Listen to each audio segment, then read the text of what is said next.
Seperti inilah keseruan kompetisi balap taksi gabah yang berlangsung di Desa Baring, Kecamatan Segeri, Pangkep, Sulawesi Selatan. Bukan seperti taksi yang ada di pikiran Anda, tapi taksi gabah ini adalah sepeda motor pengangkut gabah.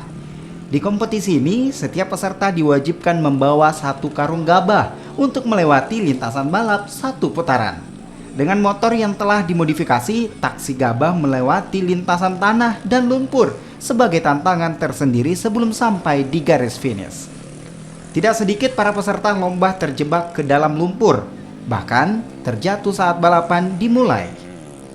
Hal ini dikarenakan medan yang cukup berat, serta beban muatan yang dibawa peserta saat pertandingan berlangsung. Tadi baru kan mainnya tadi jadi juara tiga di situ. Tadi ada kesulitan ya?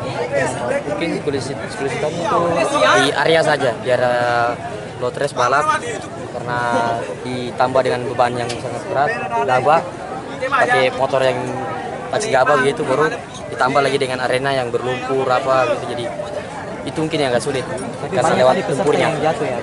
Ya, Banyak peserta sempat jatuh, tadi juga jatuh, terus ada juga lawan atau ini jatuh juga. Asik nggak ada? Ya, Asik nggak? asik tuh, sangat luar biasa juga. Meski begitu, kompetisi balap taksi gabah ini menjadi hiburan tersendiri yang menarik perhatian berbagai kalangan, termasuk muda-mudi dan masyarakat yang berkecimpung di dunia pertanian.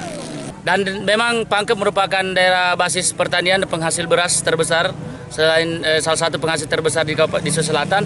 Ini peminatnya memang anak-anak muda rata-rata, itu dia memancing anak-anak muda untuk kembali turun ke pertanian dengan media yang mereka senangi.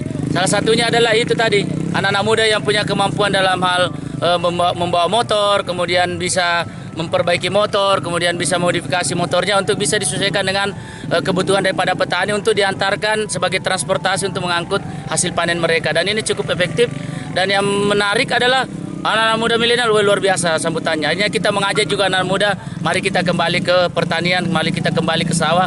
Ada sesuatu yang menarik bagi kita di sini, di daerah pertanian kita. Dan ini betul-betul apresiasi yang sangat baik yang kami lakukan untuk mengapresiasi anak-anak muda yang terjun ke sawah dengan kegiatan seperti ini. Kompetisi balap taksi gabah ini sendiri sengaja dipilih sebagai ajang perlombaan yang diikuti oleh para petani dan muda-mudi. Selain musim tanam yang sebentar lagi akan tiba, juga sebagai ajang dalam mengasah kemampuan untuk mengangkut hasil panen nantinya. Aziz Hamid, Kompas TV.